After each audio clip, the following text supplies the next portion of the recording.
She stood in the corridor silently looking at the suitcases, laptop, and his briefcase.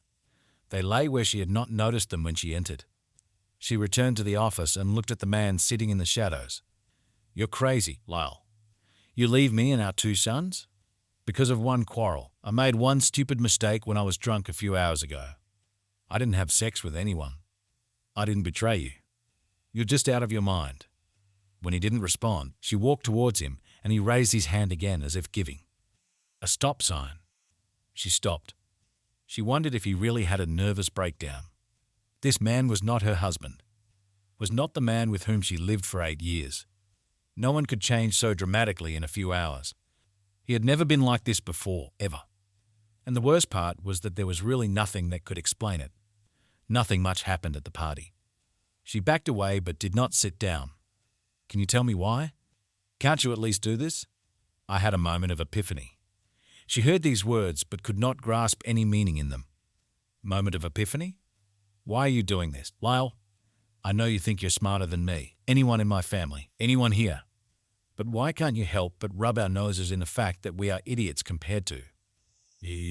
Put it into words I can understand.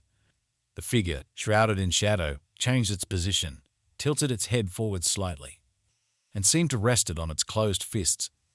"I'm very sorry, Diana. This is true. I do not want to do this. That's just what English literature professors think and say. It's actually not that hard to explain.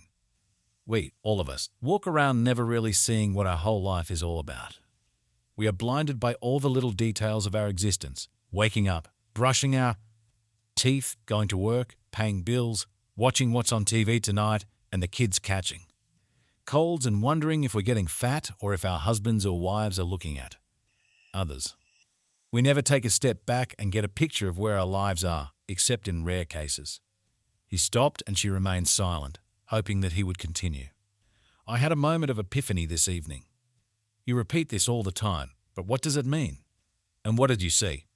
Even though she couldn't see his face clearly, she knew he had his laser-like gaze focus. Ate on her face.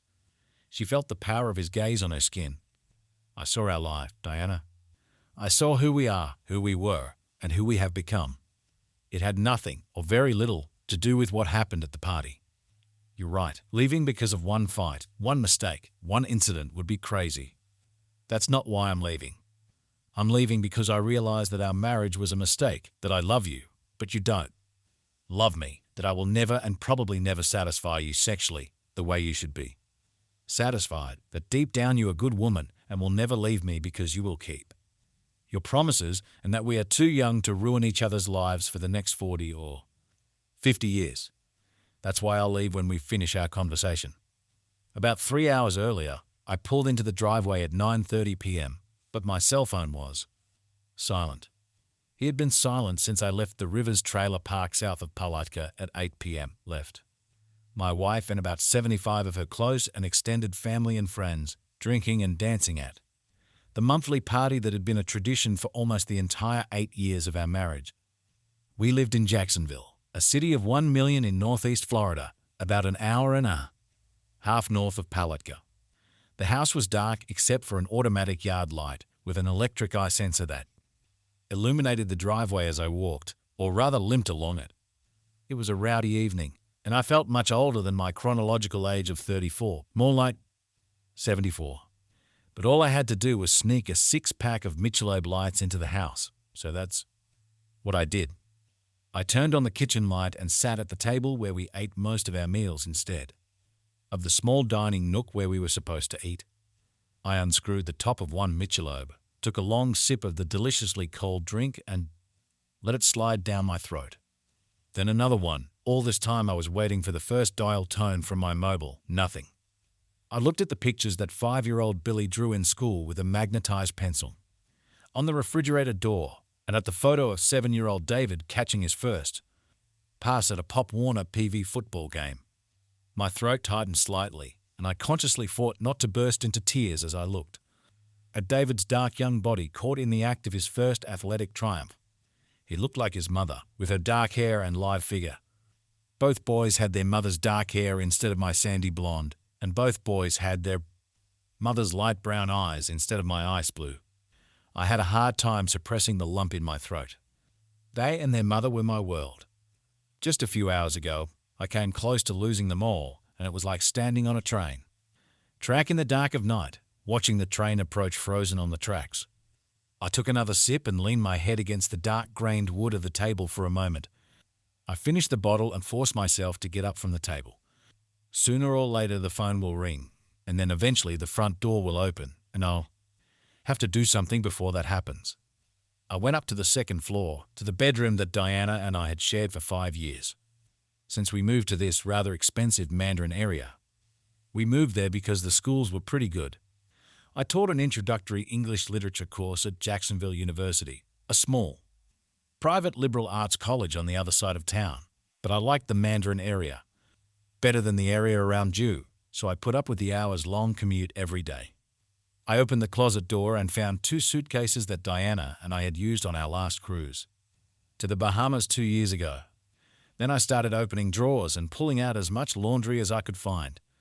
I pulled out a week's worth of trousers, shirts, and jackets. I had to remember to bring a razor, a toothbrush, toothpaste, a few medications, everything I would need for the trip away from home. I leaned over the chest of drawers and felt the urge to vomit. I overcame it. Only this trip will never end. It was an escape from everything I loved or had ever loved, and I never intended to return. If I let myself think about it too much, I know I'll freeze. So I very methodically put together everything I needed to start life again as a single man. After 8 years of marriage, I found my laptop and my briefcase with the work I would need for college. I moved it all into the hallway that led to the dining room to the left of the front door. No one will see this when they enter the house unless they actually enter the dining room. When I had collected everything I could think of, I took a 6-pack of Michelobs with 5 bottles of beer and went into the office. The front door led into a hallway that led to the right and then into an office. I sat down in an easy chair at the far end of the office and placed Michelob on the glass coffee table in front of me. There was a floor lamp behind the chair and I turned it off. There was a light in the corridor that could be turned on by anyone who entered. I stood on a chair and dimmed the light bulb in the center of the office so that it would not light up when you pressed the switch at the entrance to the office. When everything was ready, I sat back in the soft chair in the darkness of what was my home, opened the second Michelob and began to drink carefully in small sips. At 11 p.m. my cell phone rang for the first time. The screen of the Nokia flip top glowed in the dark and I recognized Diana's mobile phone number. I didn't answer. About 3 minutes later, I heard a signal that a message was waiting for me. I didn't open it. 5 minutes later, the phone rang again, and then after another 3 minutes and after another 5 and after 10 and after another 5. Diana called her father Richard, her older brother Dave, her younger sister Kelly, and then Diana again. If there was any humor left in the world, I would find the parade of telephone calls. Funny, but the funny thing had died a few hours ago, and I didn't think I'd find anything funny again for a long time, if at all. The home phone rang, then the cell phone, and then the home phone again. I just finished my second Michelob and started my third. Time crawled forward and, like a traitor, refused to run back so that the day that destroyed my life could relax and give me a second chance. But even as I voiced this normal human desire deep down, I knew that what happened lasted longer than one day, and I would have to turn back time at least 8 years to undo the damage, and that would not happen. It was a cool November, but not too bad. The RV site and cabins near Lake Como south of the tent were usually nearly empty this time of year, so it was a good place for Richard Carter and his clan and friends to hold their monthly dances, meetings, parties in a quiet place where no one would complain about the noise or call the police and people could relax.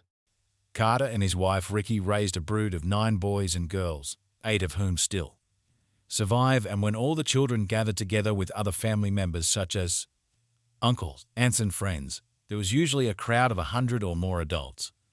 Richard and Ricky built a road and asphalt paving company that made them millionaires by the late 60s, and they enjoyed hosting monthly Saturday night parties. There was always southern rock and fried chicken and ribs and oysters in season and plenty of beer and spirits to suit every taste. Diana and I did not go there every month, but we tried to come as often as possible. Richard and Ricky did their best to welcome a Yankee stranger from the strange land of Massachusetts into their family, even though I knew they sometimes had difficulty understanding me and how I made a living. I didn't sell cars, fix cars, build houses, mortgage parking spaces, or make money like everyone else in their group did. I stood in front of bored young men and women and talked about poetry, novels, essays, and other nonsense that most of the Carter clan had little understanding of and even less interest in. Drinking usually began around noon. The cabins as well as a few wagons were available for anyone who needed them to sleep off too. Much drinking. Diana and I sent the boys to friends whose parents we trusted. They knew we could be back tonight or Sunday morning. We looked after their children when they needed it. There was an old concrete dance pavilion that was mainly used only when Carter's parties were held and a loudspeaker was installed. We ate and drank a little while people came and started drinking. By 5 o'clock in the evening, it was getting dark. The music became louder and the drinking more intense.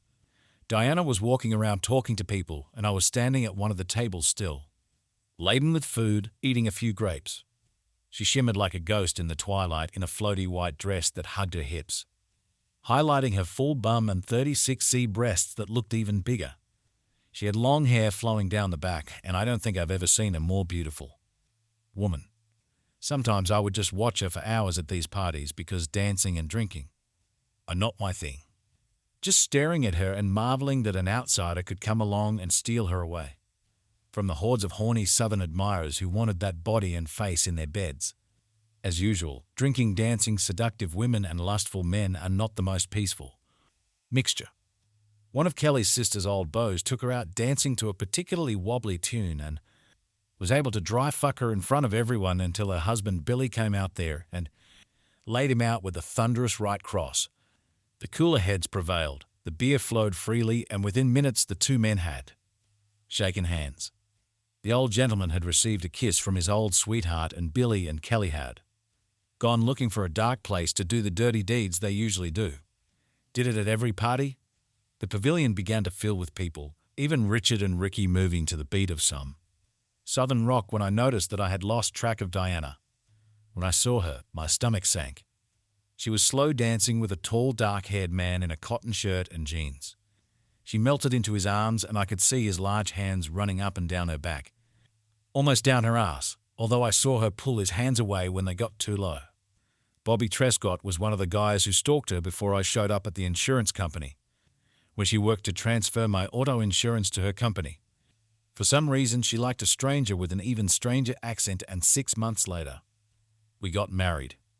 Bobby never took this decision well. He still called and sometimes visited, and Diana insisted on seeing him as a friend, not an ex-boyfriend. At these parties, he always danced inappropriately close, touching places he shouldn't touch, and usually made some smart comments to and about me to the general amusement of many. I made my way through the twilight towards them both, watching them move together. I couldn't help but be jealous. Diana was drunk. Not enough to get drunk, but enough to relax and kind of melt in his arms. I got close enough and said loud enough for them to hear, "Hey Bobby, do you mind if I chime in?" Diana looked at me without a hint of guilt and smiled lazily. "Hey baby, I just had a little dance with old Bobby. I promised him this dance. It's the dance from our prom. You don't mind if I finish with him, do you?" She smiled at me, and so I could see it, slipped his left hand under her blouse to cup her breast. Because it was dark, only the three of us could see what he was doing. Diana gave him a strange look and then looked at me. I tried to read her expression. Was she angry at him for what he was doing or at me for letting him do it? I tried to be calm, but I couldn't help myself. "Bobby, get your fucking hand off my wife's breast." His smile grew even wider. "Or what, Lyle?" Jesus Christ, who is this guy named Lyle? Does this sound like a little girl? "Hey Lyle, this is so damn fun." I hesitated. I haven't fought with my fists for 20 years. I don't care what you think about my name. Get your hands off my wife. Diana took his hand and pushed so that he let go of her breast. "Okay, Bobby, calm down. Why do you always act like an asshole around Lyle? He's my husband. He's not as rude as you. You're always trying to get him into a fight because you know you'll kick his ass. This is unfair." And Lyle, I'm not some little girl. Bobby's a little drunk, but I can handle him. I've known him almost all my life. You don't have to make a scene trying to save me. Damn, I'll probably have to save you. I couldn't believe my ears. Now I knew that several couples around us had heard this exchange, and I heard giggling. What the hell did you just say? Her eyes widened, and I wondered if she even thought about what she said. Oh, Lyle, I'm sorry, baby. That's not what I meant. How the hell can you say that? Bobby pushed her aside. What she meant was that if you come into my sight, I'll kick your ass and smash her. Face in. You damn thick-headed moron. The only reason I haven't done this before is because she keeps begging me not to hurt. The hell kind of guy is hiding behind his wife's skirts? I couldn't resist. Someone who can count past 10 without using his fingers, you village idiot. Someone who came and took your girlfriend from you without even bothering to break her. Sweat. Someone who made her 2 children. So I'm not even sure you could do it, or that you have the equipment to do it. I saw the Mark hatch approaching, and at the same time I felt that people were approaching us from behind. I was about to move out of the way when my foot slipped on what was probably someone's spilled drink. I fell on my butt and hit my head on the concrete landing. Dave, Diana's brother and his friend, ran up to Bobby and grabbed him by both arms. I hit it hard and it knocked the wind out of me. For a moment I was stunned. Bobby didn't try to shake off the guys holding his hands, probably feeling he'd get more out of the exchange.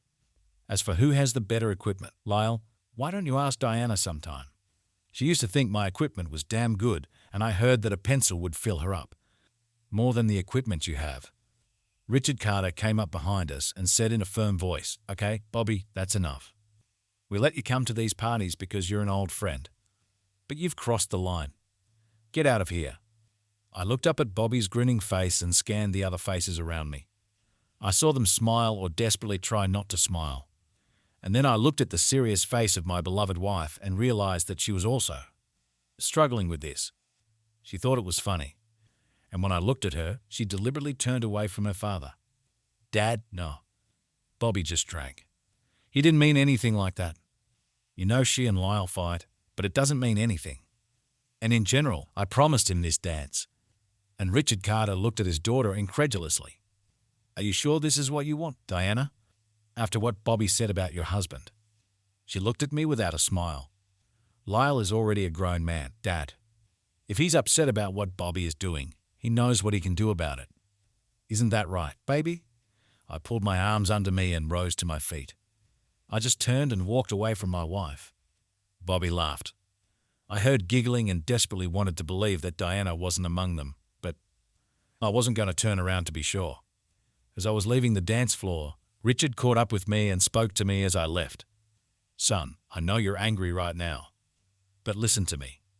I know Diana loves you, whether you believe it now or not. But women, listen, sometimes a woman, even the best woman, wants to know that her man will fight for her. Where you come from, they may not do this. But down here, a woman won't respect a man who backs away from another man, trying to get closer to her. You do what you think is right. But even if Bobby beats the crap out of you, at least fighting him will show her that you care about her enough to fight for her. I kept walking. You're right, Richard. Where I come from, women don't do that. A good woman doesn't give some sniffing dog encouragement to get into a situation where her husband has to fight for her.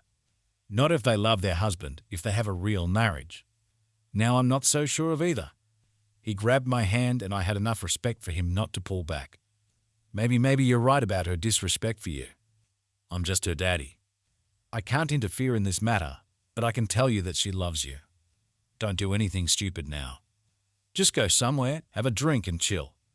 Everything will work out on its own. Maybe. And then I really walked away from him. The driveway lit up with the lights of a car pulling into our driveway at 12:45. I had a Michelob's and a half and I was feeling pretty good. I heard the car doors open and voices. I opened the window next to the chair, although it was cool in the house. But when they parked because the driveway was sloped, even if they were whispering, it felt like they were standing next to the window, and then I would be able to hear every word. He's here. It was older brother Dave. Thank God. What a son of a bitch. He's a pathetic bastard. Cool down. I know you're sober now. After you show your ass like that, just be glad he's here and not having sex with some random bitch like most guys. Shut up. He's my fucking husband, a big baby who goes off sucking his thumb when his feelings are hurt and leaves his wife. What kind of husband is this? The kind of guy whose wife humps her ex-boyfriend right in front of him. Stupid bitch. If you weren't my sister and didn't have boys, I would tell him to just leave your ass and go find someone who won't humiliate him in public. I couldn't believe my ears. Diana was always a good little church-going southern girl. Damn and damn. Those were the strongest words I've ever heard from her, even in bed. It truly was one hell of a night. The front door opened and they entered. A moment later, a light came on in the corridor and he entered the office. But it only reached the center of the room. I sat in the dark. Dave entered the office first. Diana closed on his heels. He looked around and saw my figure sitting in the shadows in an easy chair. He just looked at me for a moment and then said, "Hi, Lyle." "Hello, Dave." There was a kind of endless silence. I wasn't going to be the first one to talk to her. "Lyle," she finally said. "Diana," I said in the same even dispassionate tone. "Are you okay?" Dave asked. "Okay, thanks for asking." "You bastard." She blurted it out as if she had popped a plug and couldn't hold it in any longer. "I love you too, bitch." She tensed, and if Dave hadn't grabbed her hand, I think she would have lunged at me. Her hair was disheveled. Her face was flushed. Her lipstick had long since come off. Her white dress was bloody and wrinkled, and there were dirty stains on it. The party must have really been hellish after I left. Clever guy. Always some clever joke. You think it's funny to leave me alone without telling anyone where you're going to just disappear. What kind of person are you? I don't know. Probably some thick-headed coward too scared to fight a man who's fingering his wife's breasts with her permission in front of all their friends and family. She had the decency to blush and Dave gave her a sidelong glance. "You got us worried, man," Dave said. "Why didn't you answer the phone calls?" "I didn't want to talk to anyone." He rubbed his chin and looked from Diana to me. "I guess. Then I guess I'll leave you guys to talk. It was a long night, a hell of a night. I'm getting too old for this shit. Are you sure you're okay, Lyle?" "I'm just being polite, Dave. I'm not fine. I don't know if I ever will again. But that's not your problem. Thank you for bringing Diana home. If it were up to me, she could go home with Bobby or camp at the RV park." He looked at both of us again and then simply shook his head. Then he looked at Diana. "Then I'll leave, Lyle. Let you guys straighten things out. Diana, walk me out, okay?" From their voices, I realized that they were standing near his Chevrolet Tahoe. Damn him, Dave. He's such an asshole. Any other guy would have attacked Bobby or gotten drunk or done something human. He leaves and sulks at home, but he doesn't. I would kick Bobby's ass and Tommy's ass and most of the people we know. Lyle is not like that at all. He's not a fighter. You knew this when you decided to marry him. You remember, I remember it very well. You said he's not the kind of guy who comes home with oil under his fingernails, gives you 6 or 7 kids, gets drunk every weekend and spits on you when you gain a few pounds. You said, and I quote, "He is a man who will succeed. He will take care of me and our children, be faithful to me and give us a good life. He is a good man. You wanted something better and you got it, and now you're nervous and doing this dance with a weakling, which means that if Bobby didn't get anything, he probably will. I used to be proud of you, Diana, but now I'm wondering if you're just another available girl in hot pants who's going to get divorced 4 or 5 times, drag new boyfriends home every few weeks and make mom and dad cry when they think about the mess, which you have arranged in your life. Dave, grow up. I'm not stupid." I felt excited, maybe horny, but I wasn't 17. I played with Bobby because it was nice to feel like a teenager again for one night. My husband should have grabbed me and made me behave, but I forgot who I was married to. He's mad right now, but it will pass. It was one night and one fight. I'll go out there and give him some love, and this will all go away. People don't break up because of one quarrel. Damn you, sister. You think that since I build houses, I don't know anything about your dear husband. I have clients and partners whose children go to Jew. They talk about Leela. He is young. He has hair. He is smart. and many female students think he is cute. There was a time when he would have gotten an A or even a C, and there were women professors. First, well, let's just say she pursued him so openly that the dean had to tell her to. Chill or they'd have to take action. So you go out there and please him or do whatever you need to do. Lose him and he won't sit and cry into his beer for long. She returned and stood at the entrance to the office for a long time. Neither of us said a word. Then she walked across the room towards me. I raised my hand. Stop. Take a chair and sit over there by the TV. This surprised her. I could read it on her face. She expected that she would come over, kneel at my feet, hug me for a moment, and then start kissing, which would lead us to the bedroom. But this was not destined to happen. She took a deep breath. I know, Lyle, I know I acted like complete crap out there today. You don't need to lecture me. Everyone else has already done it. Jesus Christ. Everyone acts like your blood relatives and I'm a stranger. But I was drunk, you know. And Bobby too. You know that Bobby and I have a past. We remember the distant past. We met in elementary school. Can you imagine? And you should know this. He still loves me. He never could come to terms with the fact that I chose you as my husband. I know it's not good, but sometimes I feel sorry for him. So sorry. So are you going to ease his pain by having sex with him? Anger flared in her eyes. He's in pain. A little flirting makes him feel better. Nothing else was supposed to happen until you walked in like a thug and everything went wrong. There was no need for this. He's my friend. You are my husband, the person I love. A moment later, she was sitting in a straight back chair. It wasn't the most comfortable place in the world, which is what I wanted.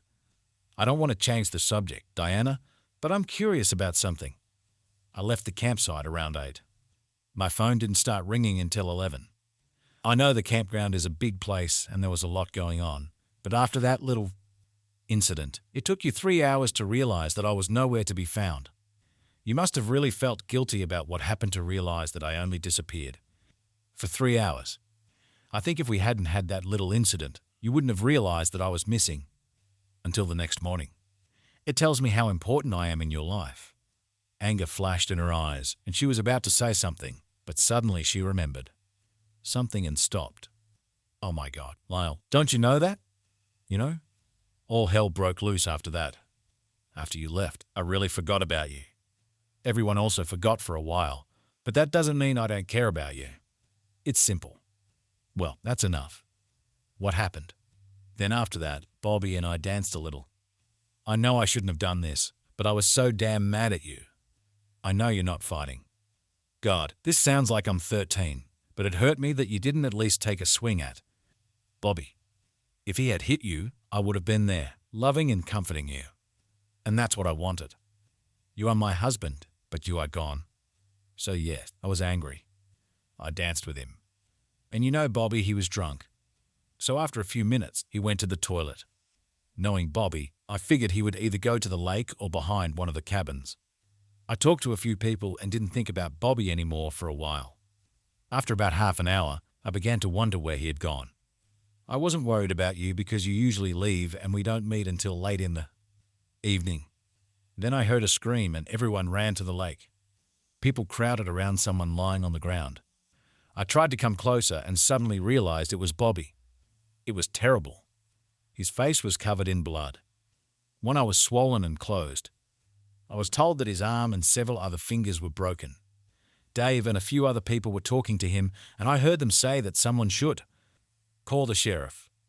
3 biker types smashed Bobby's face, saying something about a party of old farts ruining their party. When they started arguing, all 3 attacked Bobby. He said that some of them would limp and suffer for a while, but there were too many of them. Then everything went wrong. We called paramedics for Bobby and the sheriff's office sent 3 patrol cars and they checked the park to see if there were bikers or anyone else there. And then after a while, people started checking to make sure everyone was okay. I took note of what she told me and the obvious question came to mind. And yet it took you a total of 3 hours and some time after you found out that bad. Bikers were roaming the park to ask where your beloved husband had gone. I repeated, I really must be very high on your list of important people. She bit her lip and didn't look at me. Then it dawned on me. You weren't in the park, were you? You wanted to go with Bobby to the hospital. You had to hold his hand, didn't you? Finally, she looked at me. He was beat up like hell, Lyle. He was in pain and asked me if I would go with him. I couldn't tell. No, you couldn't. There seems to be a pattern developing here. You just can't say no to Bobby. You don't do this, Lyle. It was a worthy human act. If you weren't so mad at me, you'd know it. Of course he was an old friend. An old friend you had sex with before I showed up. You should have been there for him in his time of need. You had sex with him then, didn't you? She lowered her eyes, shook her head, and met my gaze again. Yes, Lyle. And you knew it. Everything was serious with us then. And I was not a little girl. We made love often. It makes you feel better. And before you ask, he was good. Great. Does this make me an approachable girl? What about you? I know damn well you weren't a virgin when we got married. Should I be jealous of all the women you've been with before me? No. That was then. This is now. Well, yes. He asked me to go with him, and I went. I held his hand, the one on which they didn't break their fingers. There was an emergency medical technician there with us, and people surrounded us every second while we were in the emergency room in the tent where they were patching him up. Nothing happened, Lyle. And even if we were alone, it would never have occurred to him to contact me. You have nothing to be jealous of. Did I say that I'm jealous? And you don't need to. I see it on your face every time he's around me. I guess I can't blame you. If you were always with another woman who I know you were with before us, it would eat me up. Have you ever thought about me? She lowered her eyes again and tried not to look me in the eyes. Lyle, you know that's not a fair question. There was so much going on. Bobby was injured. Everyone was calling each other. So my answer is no. When and who finally began to be interested in me? She continued to look at the floor. They treated Bobby and his brother came to take him home. I returned to camp with Kelly and Billy. When I got there, Dad came up to me and asked if I'd seen you since. This is wonderful, Diana. Your father thinks highly enough of me to remember that I disappeared before my wife did. She looked at me and I saw tears shining in her eyes. Keep up the good work, Lyle. I screwed up and you're going to hurt me even more for what I did. That's good. I feel a lot crappier now. Sorry, my bad conscience is probably tormenting me, isn't it? It's hard for me to say because I didn't deceive you. She just looked at me and lowered her eyes to the floor again. We were both silent for a minute. Well, at least we cleared the air, dear. She looked at me with a puzzled expression. What? I stayed here because I wanted to talk to you before. I'll leave. Where are you going? You're not mad at me anymore, are you? I looked at her, dirty, disheveled, blood on her white dress, and thought that I had. Never seen anything more beautiful before. And I'll never see you again. I have something to do that I put off until I can talk to you. Then I'll find a place to stay, some cheap motel, and on Monday I'll arrange a permanent place to live and meet with a lawyer. A place where we can spend the night. Advocate? Lyle, are you crazy? What are you talking about? Did we just have a fight? It's too bad, but I love you. People don't run away because of one fight. What happened to you, Lyle? This morning we were happy. What could happen in less than 24 hours to make you want to leave me? I didn't answer her. I just pointed down the hallway leading to the children's bedrooms. Go, I said. She slowly stood up and walked into another room. I knew that she would see the suitcases, the laptop, my briefcase. She returned to the office more and more slowly, shaking her head as if she could not believe what she saw. You're crazy, Lyle. You leave me and our 2 sons. Because of one quarrel, I made one stupid mistake when I was drunk a few hours ago. I didn't have sex with anyone. I didn't betray you. You're just out of your mind. When I didn't answer, she walked towards me, and I raised my hand again to stop her. She backed away, but did not sit down. Can you tell me why? Can't you at least do this? I had a moment of epiphany. I could see that she had no idea what I was talking about. Moment of epiphany? Why are you doing this, Lyle? I know you think you're smarter than me, anyone in my family, anyone here. But why can't you help but rub our noses in the fact that we are idiots compared to you? Put it into words I can understand. And she was right. I took my intellectual superiority over Diana and her family for granted. I never realized how much of an asshole I was simply for working with my head instead of my hands and far surpassing anything Diana's family had in their education. I'm very sorry, Diana. This is true. I do not want to do this. That's just what English literature professors think and say. It's actually not that hard to explain. We all of us walk around never really seeing what our whole life is all about. We are blinded by all the little details of our existence, waking up, brushing our teeth, going to work, paying bills, watching what's on TV tonight, and the kids catching colds, and wondering if we're getting fat or if our husbands or wives are looking at others. We never take a step back and get a picture of where our lives are, except in rare cases. I was silent for a while and then added tonight. I had a moment of epiphany. You repeat this all the time, but what does it mean? And what did you see? I had to squeeze out these words. It was the hardest speech I had ever given because I knew I was killing our life together. Killing my life with the two boys I loved more than life itself. But she deserves to know why I'm leaving. I saw our life. Diana. I saw who we are, who we were, and who we have become. It had nothing or very little to do with what happened at the party. You're right. Leaving because of one quarrel, one mistake, one incident would be madness. That's not why I'm leaving. I'm leaving because I realized that our marriage was a mistake, that I love you, but you don't. Love me, that I will never or probably never satisfy you sexually the way you should be. Satisfied, that deep down you are a good woman. And never leave me because you will keep your promises and that we are too young to ruin each other's lives for the next 40 or 50 years. That's why I'm leaving when we finish our conversation. She shook her head again, and this time the tears actually began to flow. I knew that she was crying about a life that was ending just like me. The fact that she didn't love me the way I loved her didn't mean there wasn't any love there, but this is not enough. How can you say such things, Lyle? How can you be so cruel? Look at me, Diana. Answer me 2 questions. And if I'm wrong, I'll think again. There was a look of fear on her face, and I knew that she had somehow guessed what I was going to ask her. Have you ever cheated on me, baby? Have you been with another man since we got married? She was mute. The expression on her face answered that question. Thank you. That's one of the reasons why I love you. You could lie or try to tell half-truths, but you are too good a woman. You can't lie and you won't tell me the truth, which you know will break my heart. But we both know the answer to this question. You just answered. Silence is eloquent. And the second question, are you in love with me, Diana? I love you, Lyle. How the hell can you ask me that? No matter what, you need to know that I love you. That's not what I asked. Diana, are you in love with me? I do not understand anything. You love your father, your mother, our boys, your brothers and sisters. I know that you would give your life for them. But being in love is completely different.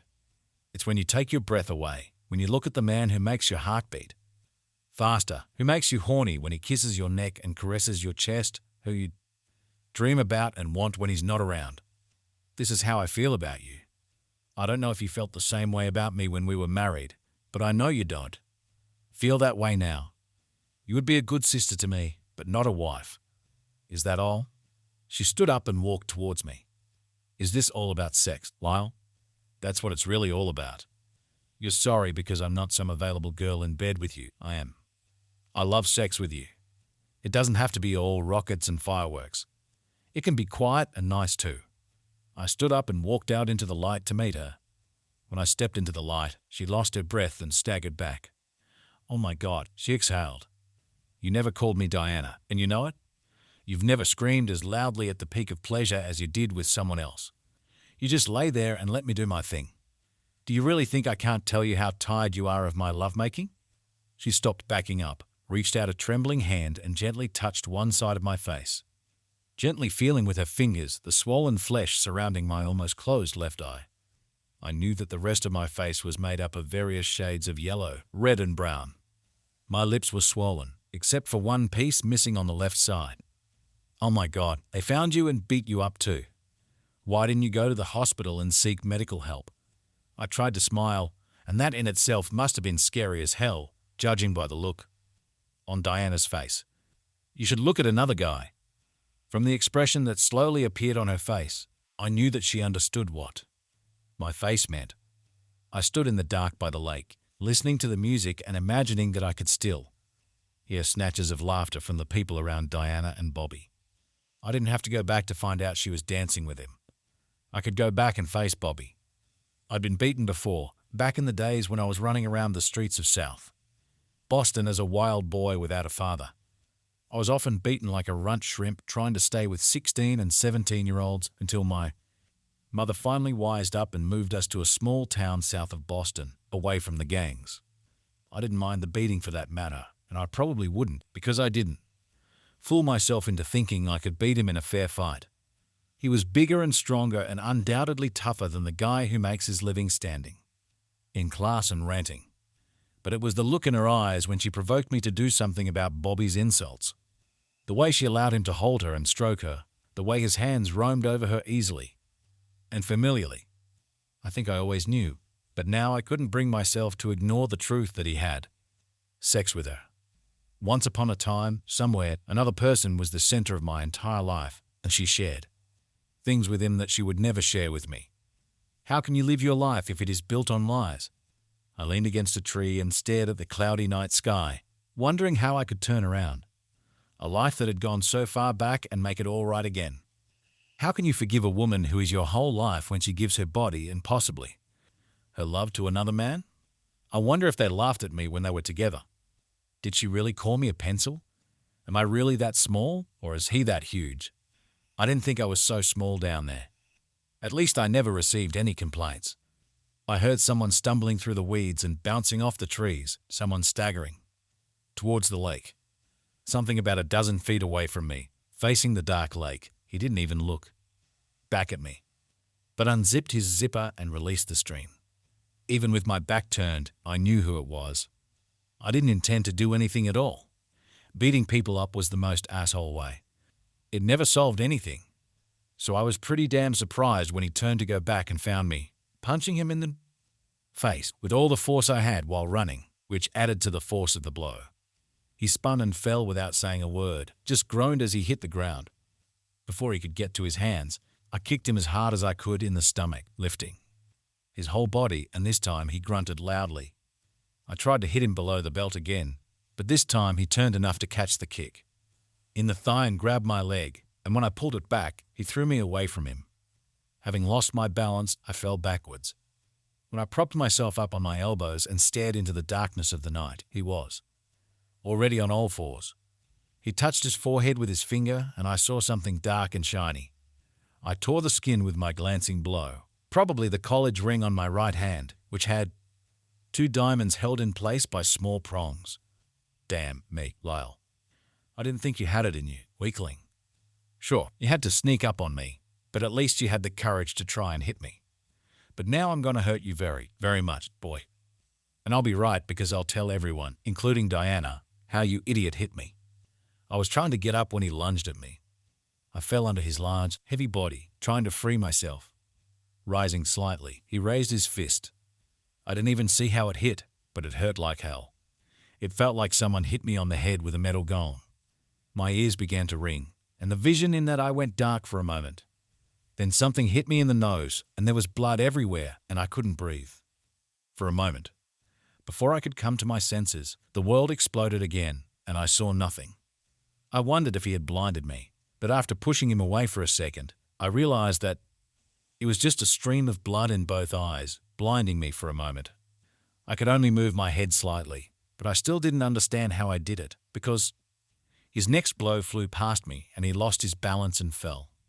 I jumped to my feet and, as he rose to his knees, struck him with the sole of my boot and was delighted to see the blood spray and feel his nose and cartilage crunch under my heel. He fell backward, groaning and making sounds that were not words. I tried to kick him again, but he somehow dodged the blow and buried his big fist deep into my stomach and then pushed me away. I fell backwards, gasping for air. Every time I breathed, it felt like something sharp was trying to escape from my chest. That bastard broke my ribs. He rolled back and got onto all fours. In the darkness, his broken nose and grunting reminded me of the dangerous wild boar I hunted with Richard Clark once early in my married life. There was nothing human in his eyes, and now I am scared. He didn't just want to hurt me. I think he lost his sense of reality and would have killed me if he could. I had to get up because I couldn't let him knock me down again. I knew that if he took me down this time, he would beat me to death using his superior weight and strength. I didn't know if I could do it, but when he lunged at me, I managed to swing and get out of his way. He fell back onto all fours, leaning on his left arm and extending his right, trying to maintain his balance. I didn't think I just reacted. I don't think I've ever seen this trick at any martial arts or EVC match. I grabbed his right arm, stretched it out, and leaned on his back with my elbow and forearms, both knees and all my weight. I heard and felt something click, and he screamed. He rolled back and forth trying to shake me off, but I held on like a bull terrier, tugging the damn hand over and over again. He finally rolled over onto his back, and before he could try to push me away, I fell to my knees, one on his elbow and the other on his forearm. He tried to scream, but his breath was taken away. I hit his elbow again, and then I just learned all my weight on him and held him there while he squirmed like a fish trying to get off a hook. Finally, I let go and fell backwards. I was no longer afraid of him. He pressed his hand to himself and simply rolled back and forth on the grass. He was choking and crying. I probably should have felt worse about what I did to him, but that bastard stole my wife and probably ruined my marriage, which cost me 2 sons. So it was hard for me to feel too bad. As he groaned, I realized I could still hear the faint sounds of southern rock in the distance. There were no screams or anyone's screams to be heard. Nobody heard anything. I rolled back towards him and grabbed his injured right arm. He tried to swing at me, but I jerked my hand a couple of times, causing him to groan, and that put an end to his resistance. You're an asshole. You've already broken my arm, and don't give a damn you. You won. I'm going to need help. I need to go to the hospital. In a while, Bobby, let's do other things first. Fuck you. I'll call for help myself. After I hit him a couple of times with my already swollen elbow, he changed his mind. I grabbed his right hand and pulled it away from my body. He didn't have the strength to stop me. I took his little finger and held it in my right hand and pressed it down with my left to immobilize his hand. I'll ask you a few questions, Bobby, and you'll tell me the truth. Fuck you. Fuck you. Fuck you. I grabbed his little finger tightly and bent it back until I heard the knuckle crack, and it just hung on the end of his hand. His eyes went wide, and he would have screamed if I hadn't hit him as hard as I could in the solar plexus, knocking the air out of him. He coughed, gasping for air, and groaned. I waited until I thought he was listening to me again. Every time you lie or I don't like your answer, I'm going to break another finger, Bobby. And when you run out of fingers, I'll move on to your toes and then find other bones to work on. You understand me? Finally, he nodded and said quietly, You're on a horse, Lyle, so I'll tell you whatever you want. The day will come when I will be on top, and when that happens, I think you'll just disappear. Your body will end up in a 20-mile swamp, and no one will ever know what happened to you. Perhaps, but right now I want to know how long you had sex with Diana. He was silent for a minute. This time or earlier? I already know that you slept with her before we met. I mean, since we got married. He smiled. I was tempted to break another finger, but I wanted to save them in case I really needed them. About 4 years. 4 years? Well, yes. How? How did it happen? How often? A malicious smile appeared on his face, but it disappeared, and judging by his tone, I believed his words. I've been hunting for her since the day you married her. I tried everything. I went to her work. Just looked at her home, looked sad, tried to make her laugh. But she never cheated on you. It drove me crazy. And then one day, 4.5 years ago, she came up to me when I was leaving 7-Eleven. She didn't smile or flirt, but she asked if I wanted to go somewhere for coffee. We didn't do anything that day or for the next 6 months, but she came for me. And then one day we ended up at my house and she went crazy about me. She behaved like an approachable girl. She did everything to me that a woman can do. She acted as if she really wanted this. God, it was great. I've been trying to get sex for 4 years in one day, and we almost succeeded. He tried to laugh, but he choked and had to tilt his head to spit out blood and what looked like a white tooth fragment. He sighed slowly and then said, I thought she would leave you. The next day I came to your house and she hit me when I tried to grab her breast. She screamed at me and swore that she would call the police and arrest me for rape. I wanted to kill her. I was so angry. She was just a liar, a lying cheater, and I left. And I didn't see her for 3 months. I tried to stay away from her. I have never been so angry in my life. And then one day, he spat again and lowered his head back onto the grass. She showed up at my house without saying a word. She just walked in and we went into the bedroom and didn't come out for 48 hours. She told me that you took the boys to your mother in Massachusetts and were going to stay there for a week. We had sex for 5 days in a row. He shook his head and looked at me with an almost friendly smile, a boy's smile on that disfigured face. I thought I had her again, but as soon as you returned, she didn't want to give me any time. When I came while you were there, she was friendly, but that's about it. No touching, nothing else. He tried to move his hand, which I had immobilized, but only winced when I pressed lightly on it. And it's been like that for the last 4 years. Every 3-4 months, she'll come and we'll do this until we're brain dead for a day or two. And then she'll come back to you and it'll be like it never happened. I tried to digest what he told me. This wasn't just a one-night stand. 4 years, for 4 fucking years, she stabbed me in the back, enjoying life with a guy who didn't have oil under his nails and gave her a good life. And the only thing she had to do was put up with his boring sex. He screamed it again and jerked it up war, but I was able to hold him until he stopped jerking. Sorry about that. I didn't even intend to break it. I just forgot for a minute. I'll kill you slowly. I didn't want to know it was like pulling scabs out of a painful wound, but I had to. Do it. I grabbed the 3rd finger and he almost tried to clumsily hit me before he realized that I could just keep hurting him and he wouldn't be able to stop me. So she stayed with me because of the money. Otherwise she would have left me for your great dignity. And that's all. He groaned quietly under his breath and then surprised me with his laugh. You're a fucking idiot. You don't understand, do you? And what don't I understand? She never needed your money, asshole. I drive a backhoe and make almost as much as you, according to what she told me in bed. One day. And you know that Richard and Ricky set it up so they could split all their money before. They died. In a few years, she'll be able to buy and sell you, you asshole. You don't understand prize money at all. So why? She loves you. You damn idiot. Why, I will never know. She loves me. And that's why she sleeps with you. Jesus Christ. You don't understand anything, do you? She gets more from her sex toy than she ever got from you. She once told me that she can fall asleep while you make love to her. That's how exciting you are.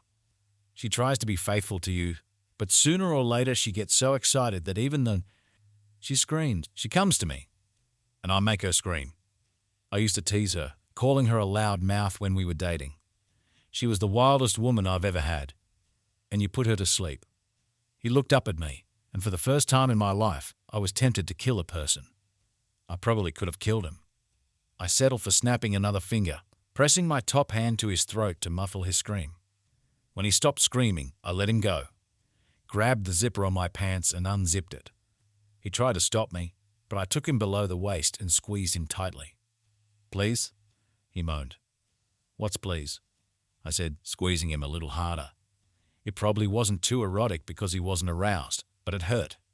It occurred to me, lover, that I may not be able to please her the way you do, but I'm damn sure you'll never please her or any other woman again. I'll just squeeze really hard or use that pocket knife I have in my left pants pocket. You remember that guy whose wife cut off his dignity all those years ago? He became a star in adult films after they sewed him back. Well, I think I'll walk around the lake, throw it in the water, and if I'm lucky, some bass or turtle will swallow the damn thing. Yes, I would like that. Turn you into a woman. I enjoyed the look of fear on his face. For the first time, I truly broke through his shell. He believed that I would take his manhood. I don't think he was the kind of person who could live with that. Suddenly, I felt sick. I thought about crippling a man because I couldn't please my cheating wife. He was just doing what a lot of guys would do. He didn't betray me. She did it.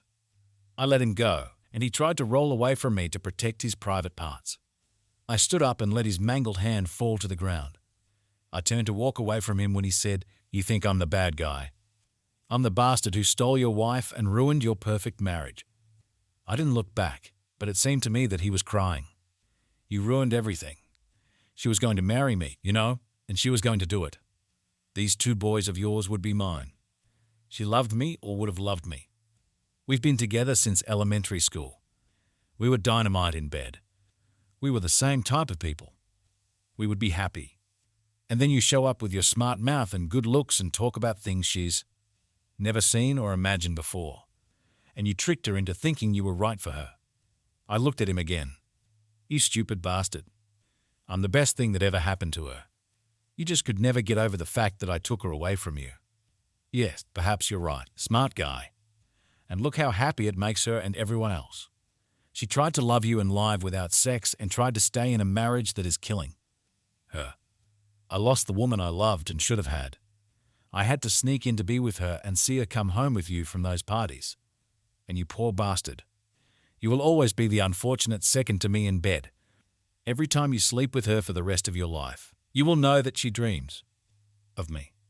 I don't think I could stand it, but a weakling like you might even like it. She looked at me silently. I think he didn't want to admit that one pencil could ruin him so much. So he came up with this story about bad bikers. So that's why he told me everything, Diana. And I believe him. People don't usually lie when you break their fingers. Oh my God, 4 years, 4 years. And he made you scream every time. Was his one really that much bigger than mine? Tears rolled down her face over the stains. I couldn't believe that part of me hated her, but most of me still loved her. No baby, maybe a little, but that's not the point. It's hard to explain. It's been that way since the very first time we did it. No other man has ever had this effect on me. It was like as if I had been electrocuted. It's not true, but it's the closest I can come to explaining it. And I think maybe if I told you this, that I bored you to tears, that you didn't excite me as much as he did. Maybe we could try something else, some toys or even drugs. But how could I tell you, the man I loved, that another man makes sex great? But with you, it was just good. I knew you would never stand it. No human ego can. So why didn't you leave me if he was so wonderful? But he wasn't. Sex with him was wonderful. I love you. I reached out and touched her cheek, wiping away a tear. I know you are not in love with me, but I believe that you love me and our marriage. But I left the rest unsaid as I walked around her and began moving luggage and a laptop into our family Saturn. I'd leave her with a big Ford Escort for her and the kids. It took me 3 passes, but eventually I finished and returned to the house. She didn't even seem to move. She extended her arms as if to grab me, but left them hanging in the air. I don't want this baby. I don't know how to do this, but there must be some way to fix this. Actually, no. I leaned down to kiss her and tasted her tears. Our marriage broke up. I want to see the boys and stay in their lives, but us is no longer there. Because you hate me. I looked into her sparkling eyes. No, I love you. That's why it's so hard. But you can't breathe life into a corpse. We could go to a psychologist, a sex therapist, anything. We won't do this because deep down you don't want to be my wife anymore. I don't think you believe we can ever do this. How can you say that? Remember, I said that silence is eloquent. Sometimes silence speaks more than words. I know you don't really want to save our marriage because ever since I let you know I was leaving, you have never said 2 things that would show me that you still want me. These would have been the first words I would have said to you, but they never left your lips. We looked at each other and the question was clear in her eyes. You never said, "Don't go. Please don't go." When it finally dawned on her, she fell to her knees and covered her face with her hands. She cried when I left. Subscribe to our channel so that your second chaff doesn't cheat on you, and go ahead and listen to the next story because this story is nothing compared to the next one. If you're under 18, don't even think about listening to the next one.